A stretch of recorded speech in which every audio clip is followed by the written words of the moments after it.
Subscribe right now and hit the bell. Then you won't miss a chapter. And give the show a like. Comment with any thoughts and questions, and I will be happy to chat with you. Thanks for helping out this independent author. Lost. About 2 years later. Rachel's high school graduation was only a few weeks away. She was no longer just a pretty girl, but had matured into an amazing and beautifully elegant young woman. Within her was a wonderful mixture of insatiable curiosity, gentle strength, and powerful empathy for others. She looked at herself in the vanity mirror, but not like she often did to do her makeup or to critique a top. This time, as she did on occasion, Rachel looked herself in the eye. She looked inside herself and thought of her future. She would be a real scientist one day. Learning about the amazing inner workings of the body and the brain was becoming a consuming passion for her. Human biology seemed like an endless ocean of information, and yet she could look at it in the mirror with a passing glance. She could walk by thousands of people, and each one of them was amazing and utterly unique. Everyone was a beautiful poem of mind-blowing order and teeming life. How could she choose just one part to specialize in when the whole body, the whole person, was so amazingly connected, and each part depended on all the rest of it? She thought of her parents then. She wondered if Mom and Dad would ever be close to each other again, if Dad would ever work less, and if Mom would ever spend less. She loved them both so much. She wondered if her older brother, Robbie, would ever stop partying and use his abilities for something other than getting girls and spending Daddy's money on them. She wondered what life was going to be like when she was done with high school. She looked at herself and wondered. What time was it? Rachel glanced at her beautiful gold watch that Josh had given her for her birthday. Then, with a start, she realized it was almost time for him to pick her up for her science class field trip to the genetics lab. It was going to be super exciting, and she was so happy the teacher was letting Josh come along with them. She could hardly wait. Josh was so sweet and smart, she thought. She never cared that they were the same height of 5'8" or that he barely outweighed her by 5 pounds. She thought he was wonderful, and she always felt special when she was around him. Like he was always thinking about her needs and wants. Well, usually, when he wasn't consumed with his inventing anyway. Plus, he needs me, she thought. Filled with excitement, the two of them walked together at the front of the group into the beautiful entrance of the genetics lab. There in the center of the massive dome-shaped lobby was a giant visual spectacle of a small portion of the famous DNA double helix discovered by Watson and Crick in 1953. The virtual 3D model rotated slowly like a twisting staircase of beautiful colors, each labeled with the 4 nucleotide bases that made up the rod-like steps: adenine with thymine and cytosine with guanine. The thin-lined outer edge, the sugar phosphate, was the twisting, translucent backbone of the structure that shone with a brilliant blue-white. The huge moving image was awe-inspiring and served its purpose well to shock the newcomer with wonder. Then, out from within the 3D image, an aging man dressed as a scientist appeared. He practically jogged out to greet them, and he spoke excitedly with a thick Indian accent. Josh caught the initial, "Hello, everyone. Come, it is so wonderful to meet you all." And the man quickly continued on with completely unintelligible rambling while pointing to himself, probably making an intro, and then to the projected image. Rachel leaned into Josh and said quietly, "Are you getting any of this?" "Not a word, but this place is awesome," he exclaimed with a big smile.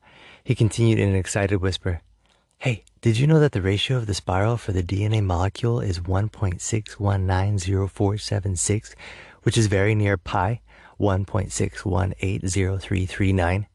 This is the very same spiral that is in the sunflower and even our own galaxy's spiral. The smallest and largest of forms are identical spirals. Then remember that DNA is the manual, the coding language for life. I wonder, is this all really just an accident? A little neat coincidence?" Rachel looked at Josh with incredulity, just as their scientist guide pointed at Josh, speaking rapidly with what Josh thought sounded like a question of some kind. "I'm sorry, sir?" was Josh's response. The scientist quickly discovered that he was not being understood when he saw the blank faces of the rest of the group. So he just smiled and threw up his hands. Come, he said in his thick accent as he turned and waited for them all to follow him right through the DNA light show. They all walked through a small side door and into where, by the looks of it, some of the real work was being done. The group all stood in a hallway and looked into the lab through several large windows. There it was, the typical and yet still awesome scene of scientists in white lab coats peering into microscopes and working with 3D models on computers. One scientist, upon seeing the group, left his work with some others and came out to them. He had a mixed dark and graying beard, and his almost black piercing eyes were framed with black-rimmed glasses. He had a knowledgeable and confident appearance, but his immediately striking attribute was his massive size. The man was at least in his 50s, but from his huge frame alone, one could tell that he had once been an exceptionally powerful young man. Rachel jumped in front of Josh with excitement and said loudly, "Oh, wow, you're Dr. D. It is a real honor to meet you, sir." He shook her hand with both of his huge ones and laughed heartily. "Ah, thank you for the greeting," he said with cheerfulness and went on to shake others' hands as he continued.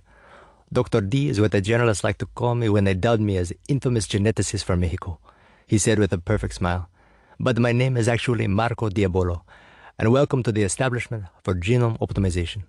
The scientists here at the EGO are the world's forefront of genetic research, and we have already gained somewhat of a spotlight for our work. The EGO has some of the greatest minds of our day.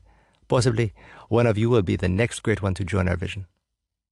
At that, Josh could have sworn the great scientist had glanced in his direction with a knowing look, but maybe he was imagining things. He knew that he was prone at times to think more of himself than he should. At least Dad had said so once, just after his success when Scent hit the market with a huge bang last year.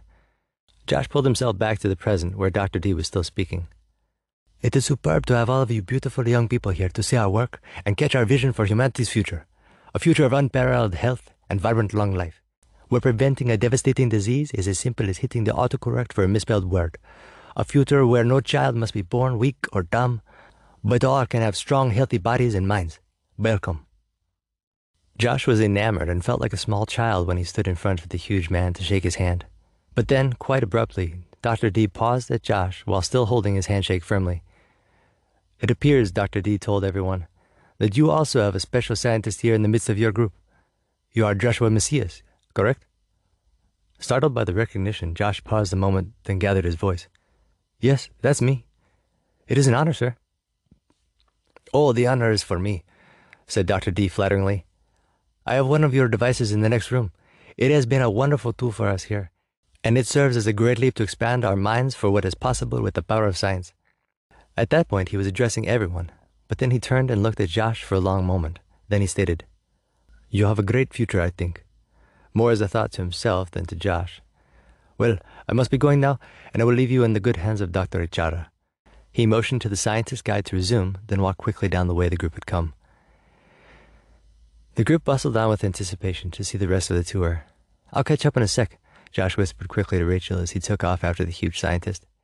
He turned the corner of the hall he had seen the doctor take, but there was no one in sight, and there were many doors and halls that led from it. Far from the beautiful and catchy entrance, these halls were of bleached and sterile white. Even the floor and ceiling were perfectly white, and Josh slowed quietly to see if he could hear Dr. D in some way. He wasn't quite sure why he had gone after him. Maybe it was the respect or the fame, but he just had a need to speak further with him. So he had just gone with it. Now Josh had walked down a few turns and wasn't quite sure he could get back easily. Josh wanted a bit more before accepting the fact that he was lost. Someone was bound to come around soon, he thought. Just then, he came to a door that read Research and Development on it. This, of course, sounded like a great place to Josh, so he lightly rapped on the door with his knuckles. As expected, there was no reply, and he slowly pushed the door open. Josh cautiously peered into the room, but it was too dark to see anything.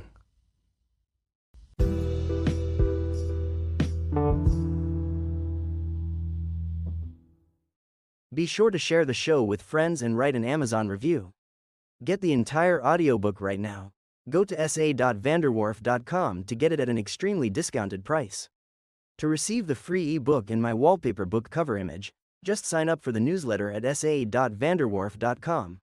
Then you can be notified for the release of the anticipated sequel to The Man Who Made Himself. Thanks so much and enjoy the gifts.